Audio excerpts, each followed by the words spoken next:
तो hello guys, आज की इस वीडियो में मैं बताने वाला हूँ कि नीरो कैरेक्टर के साथ कौन कौन सी एबिलिटी सेट रहेंगी। कुछ लोग बोलते हैं भाई कि जब उसकी एबिलिटी लगाओ तो यार वो वर्क नहीं करती। तो चलो बताते हैं। पहले फर्स्ट में ले जाएंगे अपन को नीरो को, सेकंड में लगाएंगे अपन लोग कायरोस, और थर्ड वाले में लगाएंगे अपन लोग जोसेफ। जोसेफ अपन का ये काम करता है कि उसमें अपन लोग ग्लोवल लगा सकते हैं अंदर। और फोर्थ वाली एबिलिटी है अपनी निकिता की।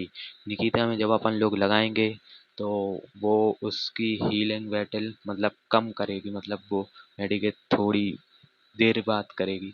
और फिफ्थ में लगाएंगे अपन लोग, देखती क्या लिखा है, उससे अपन लोग मेडिकल जो हील करता है उसकी लोकेशन पता चलेगी। और सिक्स नंबर पे अपन लोग इस चार में से कोई भी लगा सकते हैं। मैं फर्स्ट वाला लगाता हूँ जो बेस्ट रहता है।